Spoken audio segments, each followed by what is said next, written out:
Hi friends, ఈరోజు video వచ్చేసి hands cut చేసేటప్పుడు మనం ఫోల్డింగ్ ఎలా చేయాలి, చేసిన తర్వాత ఆర్మ్ డౌన్ ఎంత తీసుకోవాలి, ఎలా తీసుకోవాలి మెజర్మెంట్ అనేది హ్యాండ్స్ గురించి చెప్తామన్న. చాలా మంది హ్యాండ్స్ గురించి కూడా డౌట్ ఉంటుంది. కొత్తగా నేర్చుకునే వాళ్ళకైతే కంపల్సరీ హ్యాండ్స్ కటింగ్ విధానం పోతుంది.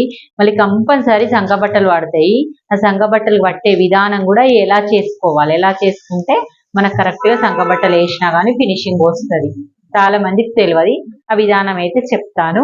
చెప్పే ముందు మన ఛానల్ కొత్తగా చూసే వాళ్ళైతే సబ్స్క్రైబ్ చేసుకోండి. పాతగా చేసుకున్న వాళ్ళందరికీ చాలా చాలా థ్యాంక్ యూ. కంపల్సరీ మన వీడియో లైక్ చేయండి, షేర్ చేయండి, కామెంట్ చేయండి. కామెంట్ చేస్తే మాకు తెలుస్తుంది అన్నట్టు. లైక్ చేయడం వల్ల మన వీడియో ముందుకెళ్తుంది. ఇప్పుడు వీడియోలోకి వెళ్దాం. ఇదిగోండి, మనకు opposite part, back part, front part cut చేసుకునేటప్పుడు ఎలా వేసుకున్నామో అంచులు మనకు ఆపోజిట్ సైడ్ అయితే అలాగే ఉంచుకున్నాము. ఆ ఉంచుకున్న ప్లేస్ను, క్లాత్ను, ఈ ఫోల్డింగ్ను ఇటువైపు వేసుకోవాలి. వేసుకొని మనము బాడీ అంటే మన హ్యాండ్స్ అనేది మన రైట్ సైడ్ ఉంచుకోవాలి. అంటే హ్యాండ్స్ డౌన్ అనేది తిప్పుకోవాలి. క్లాత్ను మన రైట్ సైడ్కు తిప్పుకోవాలి. ఇదిగోండి ఇలాగా. అంటే ఇది డౌన్ కదా, ఈ కింది పార్ట్ అనేది ఇటు సైడ్ రైట్ సైడ్ పెట్టుకోవాలి. పెట్టుకోవడం వల్ల మనకు చాలా ఈజీగా ఈ క్లాత్ అనేది కూడా కనబడడం వల్ల మనకు రౌండ్ గీసినప్పుడు, ఆమ్ గీసినప్పుడు కరెక్ట్ తెలుస్తుంది అన్నట్టు. ఇదిగోండి ఇలాగా మనం ఒక లైన్ అయితే వేసుకుందాం. హైట్ ఇది ఎగ్జాక్ట్ గా ఈ క్లాత్ అనేది ఎక్కడ వరకు ఉంది మనకు లైన్ వేసుకొని ఇది నీట్ గా కట్ చేద్దాం. చాలా మందికి ఇక్కడ కన్ఫ్యూజ్ అవుతుంటారు. చాలా సన్నగా ఉంది, ఇప్పుడు సంకబట్ట పడుతుంది, మనం మార్క్ ఎట్లా చేసుకోవాలని. వాళ్ళది హ్యాండ్ తీసుకునేటప్పుడు కూడా మీరు ముందు భాగం మనకు కనబడే విధంగా అస్సలు తీసుకోవద్దు. మనం పెట్టుకున్న తర్వాత మనకు బ్యాక్ పార్ట్ కనబడే విధంగా మనం హ్యాండ్ తీసుకోవాలి. ఈ హ్యాండ్ కనబడుతుంది, ఇది కనబడుతుంది, మనకు పెట్టుకుంటే మీకు అర్థమైపోతుంది. ఎప్పుడైనా మనకు బ్యాక్ పార్ట్ కనబడాలి. కనబడిన తర్వాత మనము ఈ క్లాత్, మనం బ్లౌజ్ ఎలా ఉంది, అంచు ఉందా, దీనికి ఏది ఉంది, మనం దీన్ని క్లాత్ను కుట్టేటప్పుడు ఉల్టా తీద్దామా, ఉల్టా తీస్తేనేమో క్లాత్ ఇక్కడ ఎంత వదిలిపెట్టాలి, హెమ్మింగ్ చేస్తే ఎంత వదిలిపెట్టాలి అనేది మనం ఫస్ట్ చూసుకోవాలి. ఎందుకంటే ఇక్కడనే మిస్టేక్ చేస్తారు. ఇది చూడండి, ఇప్పుడు మనకు ఉల్టా తీయాలి, బార్డర్ వచ్చింది కాబట్టి ఉల్టా తీద్దాం కాబట్టి ఇలాగా లైన్ వేసుకుందాం. ఈ లైన్ ఫస్ట్ వేసుకోవాలి. వేసుకున్న తర్వాత కింద ఉంది కదా, ఈ కింద చుట్టుకొలత ఇలా పెట్టుకోండి. ఇలాగ మార్క్ తర్వాత ఇట్లనే పట్టుకొని హైట్ పెట్టండి. ఇది చాలా ఈజీ మెథడ్. మళ్ళీ కుట్టుకు పెట్టండి. ఇక్కడ కంపల్సరీ కుట్టుకు మర్చిపోకండి. కొంచెం తేడా అయినా కానీ కొంచెం పెద్దగా చిన్నగా అవుతుంది. మనదే అంటే పొరపాటు ఉండదు, కానీ వేరే వాళ్ళు ఇచ్చినప్పుడు వాళ్ళ కరెక్ట్ కుట్టాలి. ఓకే, మళ్ళీ ఇక్కడ పెట్టేసి మళ్ళీ 2 ఇంచెస్ కుట్టుకు పెట్టుకోండి. ఈ ప్లేస్ తర్వాత మనము ఇంతకుముందు బ్లౌజ్లో దీనికి చేంజ్ చేసినాం. చేంజ్ చేసినప్పుడు మీరు చేంజ్ చేస్తారా, మన ఆర్మ్ డౌన్ ఎంత ఉండాలి ఒకసారి చూద్దాం. ఇదిగోండి, ఇక్కడ నుంచి 3 వేలు అంటే 2 ఇంచులు, 4 వేలు అంటే 3 ఇంచులు ఇలా మార్క్ పెట్టుకోండి. 3.5 వరకు పెట్టుకొని ఒక లైన్ వేసుకోండి. అంటే వాళ్ళది అందాదకు చూసుకున్నాం కదా, ఇక్కడికి వచ్చిందని, ఇక్కడికి వచ్చిందని, దీనికంటే కొంచెం మీదికి వచ్చే విధంగా చూసుకోండి. అంతే, ఇలాగా డ్రా చేయండి. ఇప్పుడు బ్యాక్ పార్ట్ పెట్టుకున్నారు కదా, ఈ బ్యాక్ పార్ట్ పెట్టుకునే విధంగానే నాకు రౌండ్ గా వచ్చేటట్టు, ఒకవేళ మీకు తెలియకపోతే ఇలాగ ఎంత టర్నింగ్ ఎట్లా తెలుస్తుంది చూడండి, అలాగా మీకు అర్థమైపోతుంది. ఇవి నేను చెప్తాను. ఇప్పుడు బ్లౌజ్ చూసుకోకుండా మీకు ఎలా చేసుకోవాలి. ఇక్కడ 1 ఇంచ్ వరకు టచ్ చేయకండి. ఒక 1.5 ఇంచ్ వరకు, అంటే ఇట్లా లైన్ వేసుకోండి. ఇక్కడ కూడా మన మార్క్ ఇక్కడ వరకు ఉంది కాబట్టి ఇక్కడ కూడా ఒక కలవాలి, కంపల్సరీ ఇక్కడ కలవాలి. ఈ పైన లైన్ కి మన మార్క్ అనేది కలవాలి. ఇదిగోండి ఇలాగా.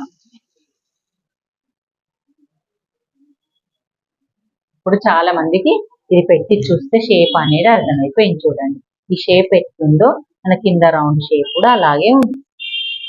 ఇలా ఉంటే కరెక్ట్ వచ్చింది. మనకి ఆర్మ్ రౌండ్ కూడా కరెక్ట్ వచ్చింది. ఇలా ఉంది కదా, మళ్ళీ ఈ లూజ్ చూసుకోవాలి. ఈ లూజ్ అంటే ఈ పాయింట్ నుంచి, అంటే ఈ సంఖ పెట్టుకున్న పాయింట్ నుంచి స్ట్రేట్ లైన్ కూడా కరెక్ట్ రావాలి. వస్తే మనకు బ్లౌజ్ అనేది లూజ్ రాదు. ఈ సంఖ ప్లేస్ లో ఈ లూజ్ రాదు.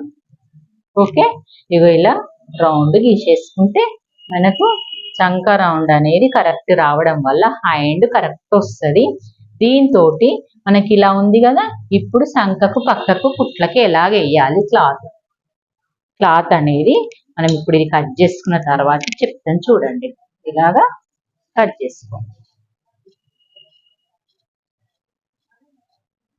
సంక పీసులు ఎలా కట్ చేసుకోవాలి, ఇక్కడ ఖర్చుగా పెట్టుకున్న తర్వాత ఇక్కడ 2 ఇంచెస్ ఉంది కదా, ఇది కట్ చేద్దామంటారు కదా, కట్ చేయొద్దు అస్సలు.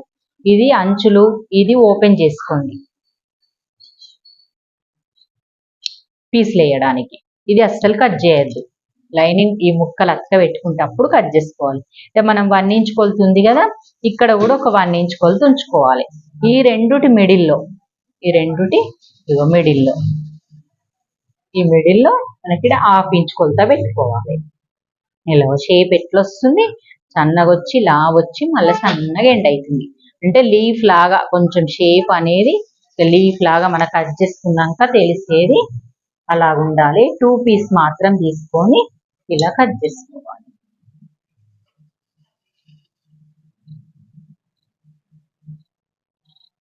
ఇలా కట్ చేసి మార్క్ పెట్టుకోవాలి. ఇది మనకు ఉల్టా పల్టా మార్క్ వేసుకోవాలి. ఇక్కడ లోతు కట్ చేసిన అనేది కూడా వేసుకోవాలి. ఇంటూ వేసుకుంటే మనకు ఉల్టా పల్టా తెలుస్తుంది, లోతు తెలుస్తుంది ఇక్కడ కచ్చక పెట్టుకోవడం వల్ల కూడా. ఇప్పుడు మనకి సంక పాట్లు కట్ చేసుకోవాలి. సంక పీస్ అనేది కట్ చేసుకునేటప్పుడు ఇలా చూసుకోవాలి. చాలా మంది చేసేది ఇదే తప్పు. ఇక్కడ మనకు అవసరం లేదు కాబట్టి ఇక్కడ క్లాత్ లేకున్నా సరే ఇక్కడ కావాలి, కానీ ఏం చేస్తారు ఇక్కడ ఉండి ఇక్కడ డౌన్ కు తీసుకుంటారు. ఇది రాదు మనకు, ఇది డౌన్ రావద్దు, క్లాత్ అనేది ఇలా స్ట్రెయిట్ రావాలి.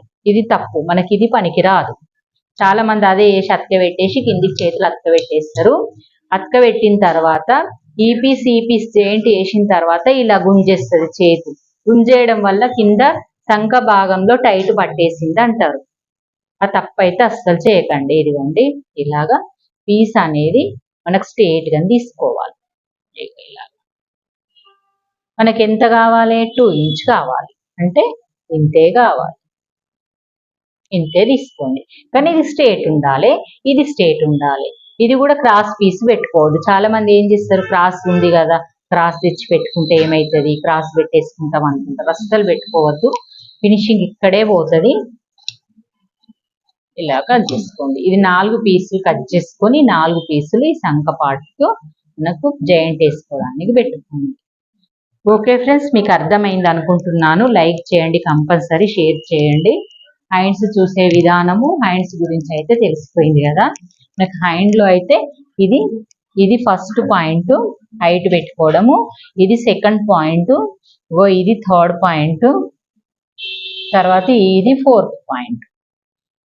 4 పాయింట్లు తెలిస్తే మనకు హ్యాండ్స్ కట్టింగ్ విధానం అయితే తెలిసిపోతుంది. ఓకే, వీడియో చివరి వరకు చూడండి, లైక్ చేయండి, షేర్ చేయండి, కామెంట్ చేయండి. Okay, bye friends.